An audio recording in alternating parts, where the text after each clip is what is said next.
El Eterno les bendiga. Hermanos, quiero compartir Oseas capítulo 7. En este capítulo habla de la iniquidad y la rebelión de su pueblo. Y comienza diciendo, mientras curaba yo a Israel, se descubrió la iniquidad de Efraín y las maldades de Samaria, porque hicieron engaño y entre el ladrón y el salteador despoja por fuera. Y no consideran en su corazón que tengo en memoria toda su maldad. Ahora les rodearán sus obras, delante de mí están.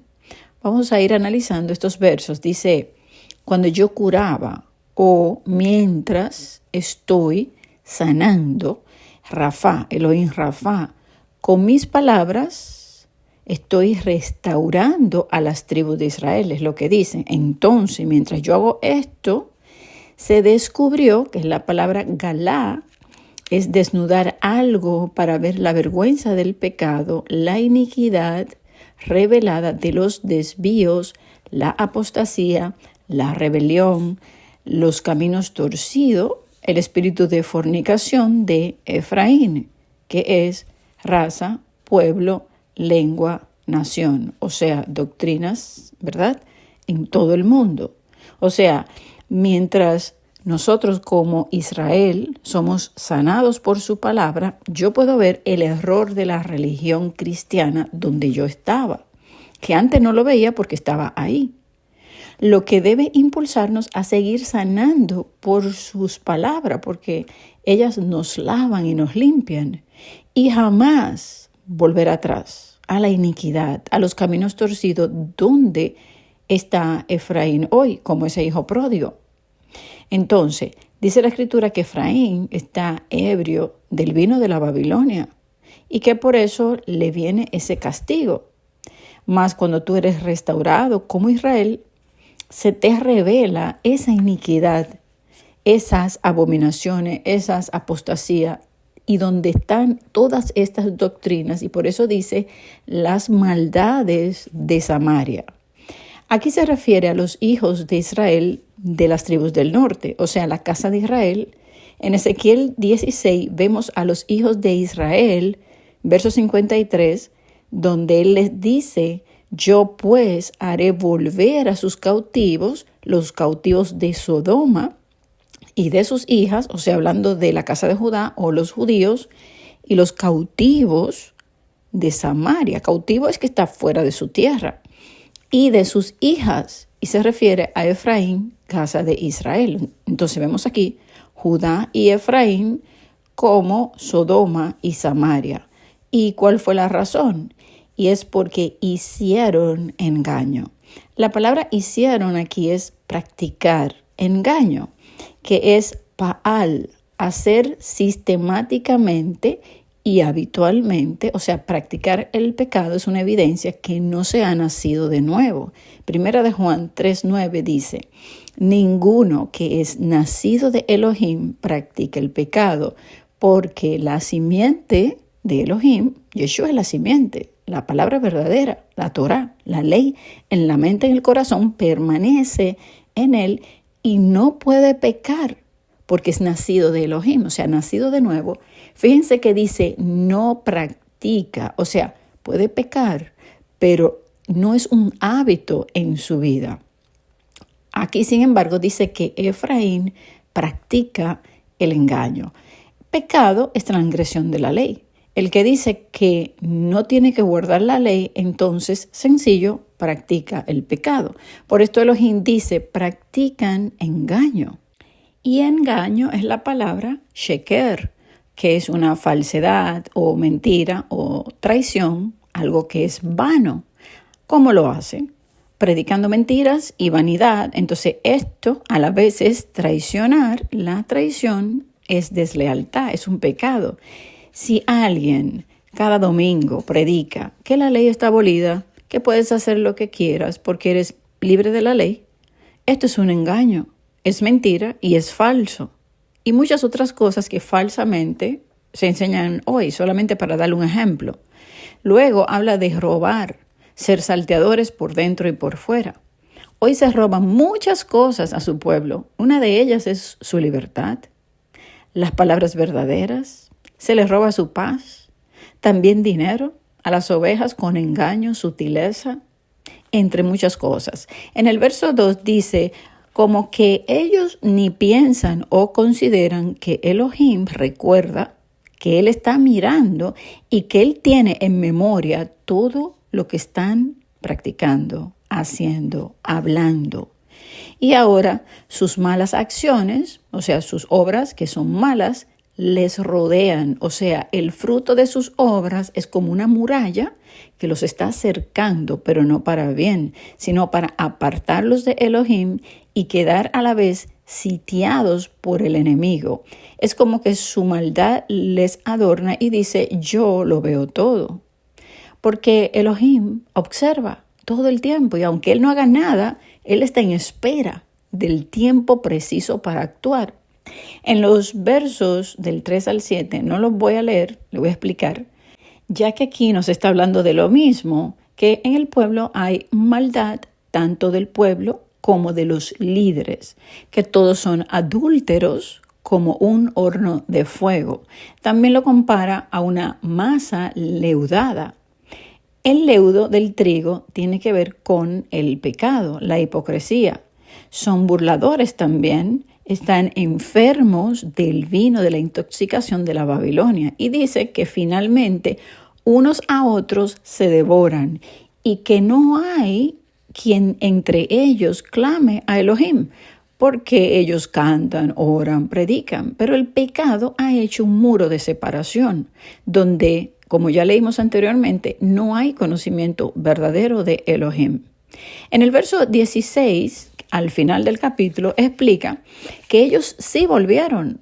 Y la palabra allí, volver, es chuv. O sea, ellos se arrepintieron, se convirtieron, ¿verdad? Recapacitaron, giraron, reflexionaron. Ya no están en el mundo como estaban antes.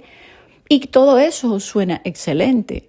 Pero dice ahí que aunque ellos regresaron, se arrepintieron, se convirtieron, regresaron del mundo y todos juntos están ahí congregados, ellos sí regresaron, pero dice, no al Altísimo. ¿Y cómo es eso? Fácil. Solo hay que ver cómo funciona la religión hoy. La gente se congrega, regresa de sus vidas, ¿verdad? Se convierten a un sistema religioso y se someten a esas reglas de esa congregación. Entonces, por ejemplo, alguien dice, yo me convertí al adventismo. Otro dice, yo me convertí a la bautista. Yo me convertí al catolicismo, otro a la pentecostal. Yo soy adventista, católico, yo soy testigo de Jehová, yo soy mormón o yo soy mesiánico. O sea, siempre usted va a escuchar como que se convierten a un sistema religioso y se guían por la doctrina. Entonces, volvieron, sí, pero no se volvieron al Altísimo. Entonces, dice en este verso, aunque es el último, se lo voy a tocar ahora porque tiene que ver con todo lo demás, dice, son como arco defectuoso o engañoso.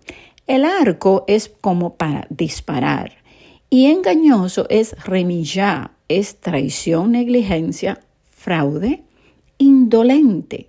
Es como aquel que lanza su saeta para engañar, traicionando a Elohim, y aunque aquellos caen en la mentira de esa religión, cada cual trae su doctrina y su propia interpretación. Por eso dice, caerán a espada, o sea, en la guerra, por la soberbia de las lenguas de sus dirigentes, llámense pastores y líderes. Esa insolencia o soberbia es la gran indignación y desagrado del Altísimo por el pecado, y por eso esto será su escarnio, caerán en ridículo en Egipto, en un mundo de vanidad que no vale nada. Entonces, en el verso 8, siguiendo con el contexto, dice que Efraín se ha mezclado con los demás pueblos y que Efraín fue una torta no volteada, o sea, una torta media cruda que no sirve para comer. Y lo que está hablando es que Efraín, al mezclarse con los paganos, se han vuelto inútiles. El verso 9 dice que los aborrecibles paganos los están devorando y que ellos ni se enteran. Dice que hasta las canas llegaron y ni cuenta se dan. Y esto ha pasado a través de los siglos. Siguen en la mentira, se mueren, nace otra generación, siguen en la mezcla. Entonces dice que la soberbia de Israel es tan obvia, pero ellos, aunque lo saben, ni así se vuelven a Elohim, ni tampoco le buscan de corazón. O sea, es como su pueblo sabe que está mal, que debe humillarse, que hace cosas que son de reprender, pero aún así ellos no lo buscan, o sea, no lo buscan de corazón. Es como alguien que hace algo mal, busca un consejo, alguien le habla con la verdad, ellos lo reconocen, pero ellos siguen en su vida normal, no cambian, no le buscan de corazón, no se entregan. El verso 11 dice, por eso dice que Efraín fue como una paloma incauta, tan simple como para dejarse fácilmente engañar, porque al no buscarle, pues no tiene entendimiento, no tiene un corazón con sabiduría. Y es que no conoce a Elohim. Es fácil de engañar, de atrapar como un ave, como una paloma. Y vamos a ver por qué luego dice que la antimesía los va a atrapar como si fueran aves. Entonces, dice aquí que son fáciles de engañar y por eso se van a Egipto primero. ¿Y qué es lo que es Egipto? El mundo, los gobiernos. Pero luego dice, buscarán ayuda en el asirio. El asirio es el antimesía, el gobierno último. Es increíble pensar que la iglesia, ¿verdad? Los cristianos en el mundo entero que no le conocen caerán en la mano del antimesía. Pero dice aquí que caerán, solo que luego Yeshua los va a libertar, porque el asirio se volverá su cruel enemigo. E incluso termina en Oseas 14 diciendo que él va a diferir su ira y que él lo va a salvar del más fuerte que él. Y que en él es que está su ayuda, no en el asirio. Por eso dice en el verso 12, cuando fueren, o sea, ellos marchan, van hacia Asiria. Porque primero llamaron a Egipto, pero luego caerán en manos del cruel antiley, del hijo de perdición. Dice que Elohim echará sobre ellos su red y les hará caer como aves del cielo, o sea, como una paloma sin entendimiento, incauta, simple, que se deja engañar porque no conoce a su creador, porque en vez de buscar su ayuda, se fue a Egipto y luego que se fue a Egipto, entonces cae en manos del antimesías. O sea, el Abba hará que crean a la mentira del anticristo para derribarlos de su soberbia y atraparlos para que el anticristo los oye, los pise, los humille, los oprima, los aflija. Y entonces ellos busquen en su tribulación, ¿verdad? En su ruina, busquen verdaderamente de corazón al Creador. Y ya vimos en los otros estudios, ¿verdad? De estos capítulos de Oseas, donde Elohim tiene misericordia y le promete salvarlo. Y vemos ese amor incondicional de Elohim para un pueblo que se ha comportado de esta manera, que Él los salva. Entonces dice aquí en hebreo que Él los castigará allí. Le voy a leer el verso 12. Dice, cuando fueren, en el verso 11 dice que como es una paloma, un ave, incauta, sin entendimiento, tiene un corazón que no comprende, no conoce Elohim, ellos llaman a Egipto y luego se van y marchan y acuden a Siria.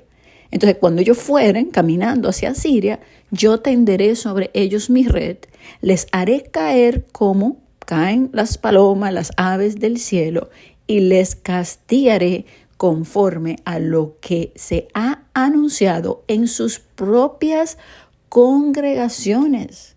Ahora, ¿qué predican ellos hoy?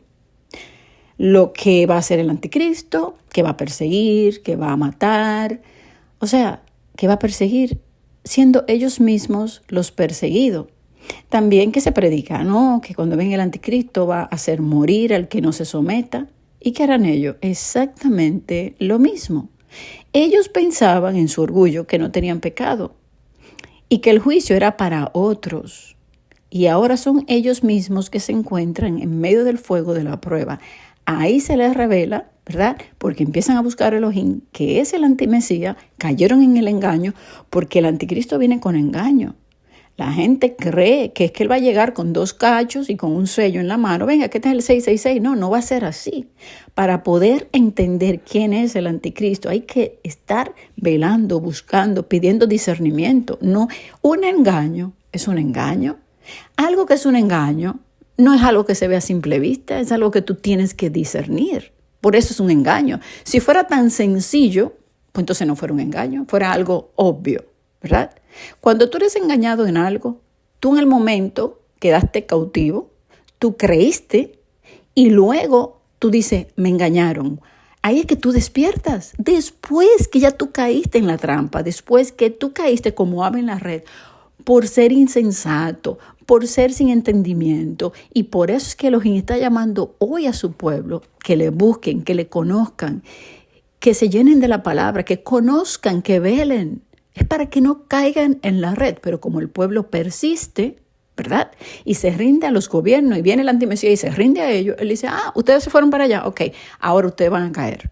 Y cuando ustedes estén atrapados ahí, que ya no encuentren quién lo va a ayudar, ahí que dicen, me voy a volver a mi primer marido, y entonces va detrás de sus amantes, no los encuentra, ellos no le ayudan, se vuelven sus enemigos, entonces van donde Elohim. Y como Elohim es tan bueno, ¿verdad? Él promete que los va a salvar. Y lo vamos a ver más adelante porque él le dice, ¿qué voy a hacer contigo? Bueno, lo leímos anteriormente. ¿Qué haré contigo, Efraín? ¿Qué haré contigo, Judá? Pero en los otros capítulos vamos a ver esa misericordia continua de Elohim hacia este pueblo que ha sido tan ingrato, increíble. Cuando uno estudia este libro de Oseas, de verdad que uno se enamora del Padre, de tanto amor que tiene. O sea, es increíble y a la vez nos da alegría de que pues esos cristianos que son rebeldes hoy, que se van en contra de nosotros, al final van a alcanzar esa misericordia. Y eso es de celebrar y ver ese amor de Elohim tan hermoso, incondicional. Entonces, dice que cuando fueran a Siria, ¿verdad? Ellos iban a caer en esta red como las aves, que él lo va a castigar. Ahí la palabra castigar es yazar, que los va a amonestar. Miren qué él hace, que caiga en mano del antimesías. Él pone la vara en manos del asirio, ¿verdad? La vara del castigo. Entonces, a través de ese castigo, de ese fuego de la prueba, él los va allí a amonestar para lavar sus ropas. Esa palabra yazar es lavar, amonestar, hacerle escarmentar, le va a dar un escarmiento, enseñar, corregir, conforme a todo lo que ellos mismos hablaron. Fíjense que no lo está desechando, los está lavando, limpiando, corrigiendo. Y por eso es que vemos esta gran multitud de toda raza, lengua, nación, que lavaron sus ropas en la sangre del Cordero, que se purificaron. Por eso es que dice que Yeshua se sienta para lavar, refinar, purificar como el fuego, que Él es jabón de lavadores, porque Él los va a limpiar. Él es el que salva, Él es el Redentor, Él sabe cómo va a litigar con cada uno de sus hijos en el desierto de los pueblos para hacerlo entrar en los vínculos del pacto.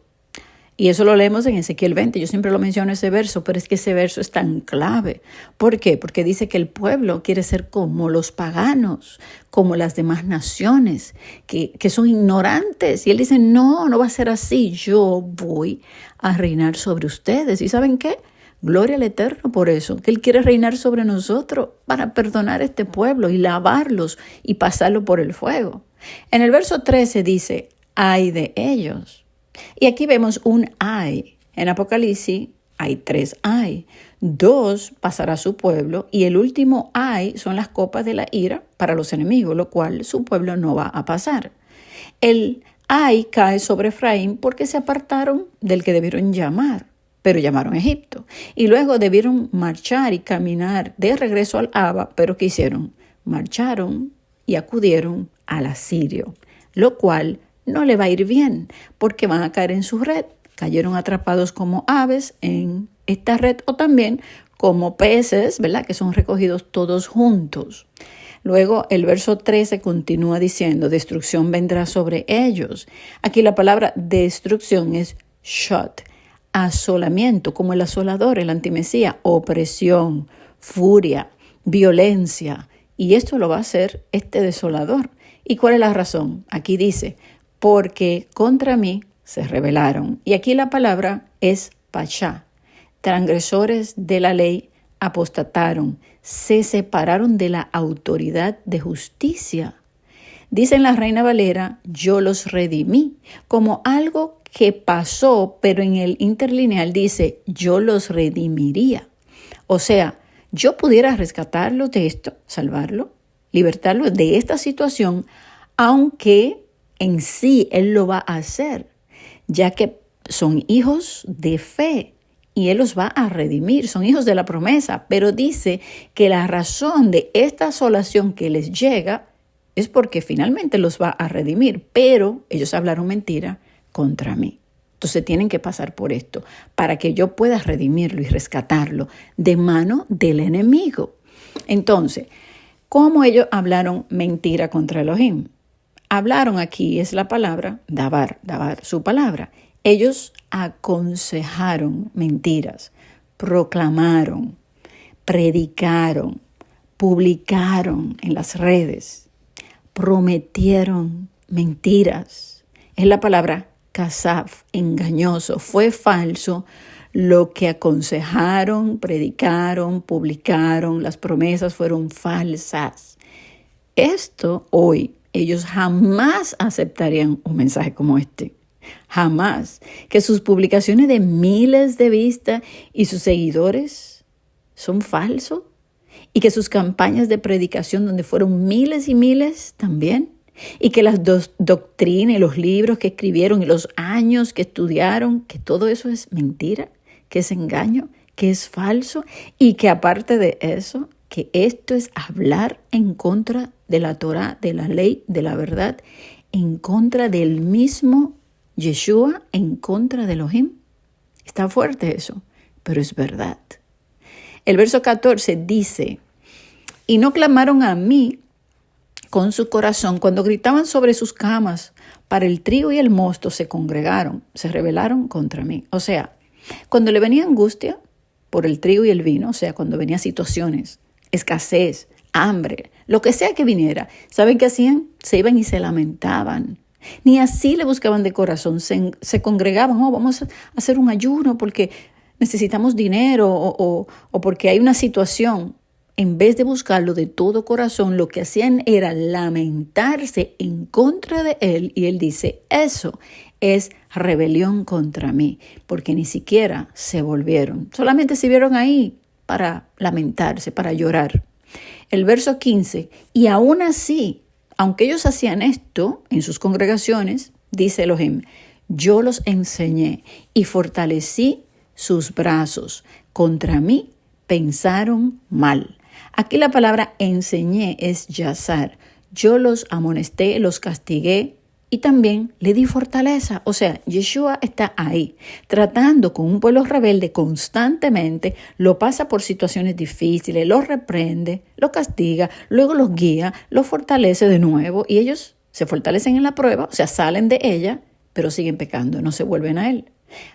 Sin embargo, dice, contra mí pensaron mal. Un ejemplo, que hay muchos. Alguien el Abba le ilumina con la verdad. Esta persona comienza a orar, a estudiar, a buscar de Elohim. Luego se desvía. Yeshua lo castiga. Luego llora, se lamenta. Él lo fortalece, sacándolo de ese castigo, ¿verdad? Por compasión. Lo trata de guiar a él, pero él decide seguir pecando. Empieza en su lamento a pensar mal de Elohim, a hacer maldad también, porque también pensar mal es maldad. Justificando, por ejemplo, Dios no me ama, o yo tengo duda de que Él existe. Yo lo he escuchado muchas veces esto. ¿Por qué me pasó esto a mí? Él no se preocupa por mí. Entonces, en vez de ver su maldad, su pecado, y tomar la corrección y volverse de corazón, comienza a lamentarse. Y lo que hace es que toma fortaleza para seguir igual, sin cambio. Y de eso a mí me ha tocado escuchar muchas veces esto de muchos cristianos, muchos que también que están en este camino, que empiezan a quejarse, que empiezan a decir que sí, que por qué le está faltando alimento, que por qué, o sea, muchas cosas. Y eso es hablar y pensar mal contra Elohim, porque lo que deben es buscarle de corazón y ser agradecido en todo, porque todo obra para bien, para aquellos que le aman. Y si el Abba permite una situación, es para que le busque.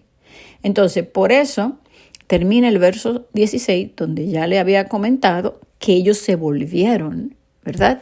Pero que no se volvieron en arrepentimiento verdadero de corazón al Altísimo, sino que fueron como ese arco engañoso y por eso caerán a espada y por la soberbia de la lengua de sus pastores y dirigentes y líderes serían avergonzados en la tierra de Egipto, en el mundo. Egipto pues simboliza el campo, el mundo, ¿verdad? Amén. Hasta aquí entonces el capítulo 7. Hay mucho que aprender de todo esto. La situación de su pueblo está dura, difícil, pero aunque uno quisiera hablarle, ¿quién escucharía esto? Yo creo que por eso es que este libro termina. ¿Quién comprende estas cosas realmente? O sea, ¿quién entiende esto? Muy poca gente lo comprende. Muy poca gente le prestarían atención. Es más, si alguien oyera esto, dijera, eso es mentira todo lo que está hablando, en vez de corregir sus caminos y decir, déjame ir a las Escrituras y mirar qué significa Efraín, qué simboliza esto, y ver que todo este libro está hablando de la restauración final de la desposada, de la amada, y que en todo esto Elohim está corrigiendo a un pueblo realmente porque va a tener compasión de ellos y los va a redimir y los va a salvar. Pero en vez de ver la compasión y el amor, ¿verdad?, la fidelidad de Elohim, al final terminan rechazando el mensaje y diciendo, oh, que Elohim más malo, porque no ven la misericordia, ya que no pueden ver su maldad, su pecado, su soberbia, su orgullo. En vez de humillarse a Elohim y ser agradecidos en todo momento, que toda prueba que llegue a su vida sea realmente más bien para transformarse y también para ser librado de caer como aves en la red en mano del anticristo, del asolador que traerá la destrucción. Pero gloria alaba, porque aún ahí Él romperá esa red para salvar a su pueblo y liberarlo. Amén. Muchas bendiciones, hermanos.